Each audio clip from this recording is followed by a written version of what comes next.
Hi everyone, welcome back to my channel. আজ আমি তোমাদের সাথে শেয়ার করব বেগুনি। এই বেগুনি তৈরি করার জন্য আমি এখানে নিয়েছি দুটো বেগুনগুলো আমি মাঝ বরাবর পাতলা করে কেটে নিয়েছি। তারপর আমি এখানে দিয়ে দেবো অল্প পরিমাণ লবণ, দিয়ে আমি সব কিছু বেশ ভালো করে মিক্স করে নেব। এরপর আমি এখানে নিয়েছি 1 বাটি বেসন,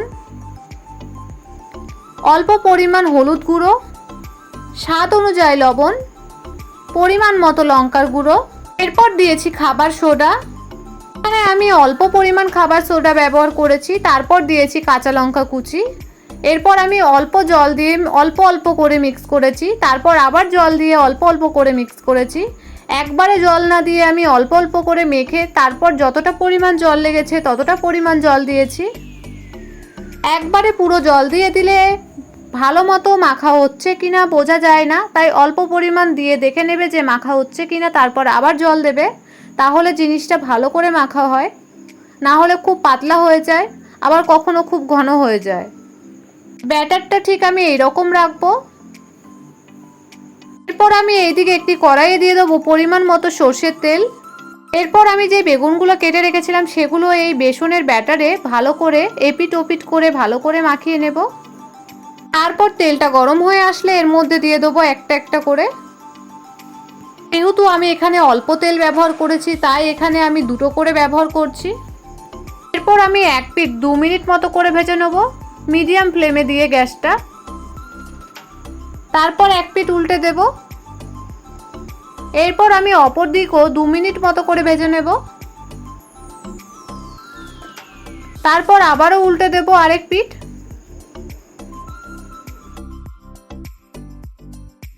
একই রকম ভাবে আবারও এক পিঠ করে আমি 2 মিনিট থেকে 3 মিনিট মতো করে ভেজে নেব। ঠিক যতক্ষণ না ভাজাটা একটু লাল লাল হচ্ছে ততক্ষণ পর্যন্ত ভেজে নেব। এই বেগুনিটা আমার তৈরি হয়ে গেছে। তারপর আমি তেলটা ছেঁকে একটি প্লেটে তুলে নেব। একই রকম ভাবে এর পরেরটাও তুলে নেব। এরপর একই রকম ভাবে বাকিগুলোও ভেজে নেব।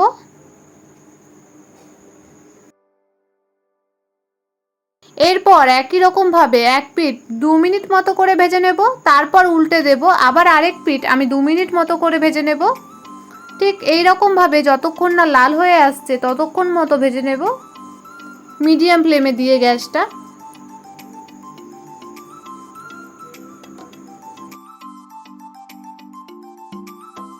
একই রকম করে ভাজা হয়ে গেলে একটি প্লেটে তুলে নেব এই বেগুনিগুলো। আর বাকি বেগুনিগুলো আমি একই রকম ভাবে ভেজে নেব। তৈরি হয়ে গেছে আজকের আমার এই বেগুনি। একটা বেগুনি আমি ভেঙে দেখিয়ে দিচ্ছি ভেতরটা কত সুন্দরভাবে হয়েছে। আর এই বেগুনি তোমরা সন্ধেবেলা স্ন্যাক্সে মুড়ির সাথেও খেতে পারো বা ভাত দিয়েও খেতে পারো। আর তোমাদের যদি আমার এই ভিডিও ভালো লাগে তাহলে লাইক, কমেন্ট, শেয়ার, সাবস্ক্রাইব করবেন।